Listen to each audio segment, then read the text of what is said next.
Kalahating buhay ko bago ko natuklasan tong mga life hacks na to. 1. Tusukin ng chopsticks ang kamote bago balatan. Hindi na mangangati ang kamay mo. 2. Buhusan ng kumukulong tubig ang isda para madaling tanggalin ang balat. 3. Baliktarin ng clip, ito pala sikreto para pantay-pantay maghiwa ng cake. 4. Lagay ng sinulid sa papel, tupiin ng diagonal, gupitin ng 30 degrees. Ipapasok mo sa karayom. Kahit pinakamaliit na butas, pasok yan. 5. Tumatapon kapag nagsasali ng inumin. Patong ka ng kutsara sa labi ng baso. Diretso ang buhos, walang tapon. 6. Huwag tapon yung plastic ng damit sa mall. Gupitan mo ng konting opening. Lagay damit na di ginagamit, seal mo. Boom! Dust-proof bag na. 7. Di maubos ang malaking soft drinks. Pisilin mo yung bote hanggang umangat yung soda, saka mo takpan. Buo pa rin ang fizz kinabukasan. 8. Nangangitim na silver. Lagay aluminum foil sa bowl, dagdag toothpaste, dagdag isang kutsarang asin, dagdag suka, dagdag mainit na tubig.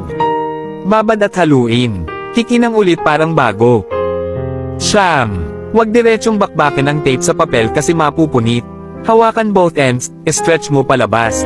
Tumble ng walang sira. 10. Tumutulo ang plastic bag. Huwag itali ng diretso. Hawakan mo sa gitna, itali isang dulo, tapos yung kabila. Kahit iuga mo, walang leak. 11. Magkaibigan ng patatas at mansanas. Yung amoy ng mansanas, nagpapa-fresh sa patatas hanggang 6 months. 12. Isil mo ng ganito ang gamot o cosmetics na di pa ubos. Malinis at hygienic. 13. Flawless tip sa pagtali ng bigas, tawag dito magic knot. Pagbubuksan, hilahin mo lang. Tapos agad. 14. Pakuluan ng kutsara, pairan ng mantika. Basag ng itlog, lubog mo. Perfect bilog na poached egg. 15. Huwag tapon ng tali ng sotang honpak. Hilahin mo pagkatapos ibabad, sakto ang haba palagi. 16. Ilubog ang bag sa tubig, yung water pressure gagawa ng vacuum seal packaging. 17. Batasan mo takip ng takeout, pasok chopsticks, ikot kalahati, angat. Bukas agad, walang kalat. 18.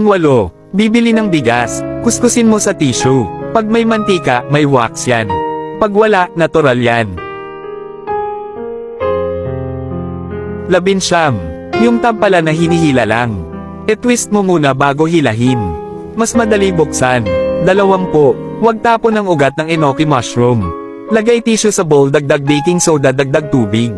Lubog ugat, takpan ng plastic. Ilang araw lang, may bago ka ng kabute. I-follow mo ko for more amazing life hacks.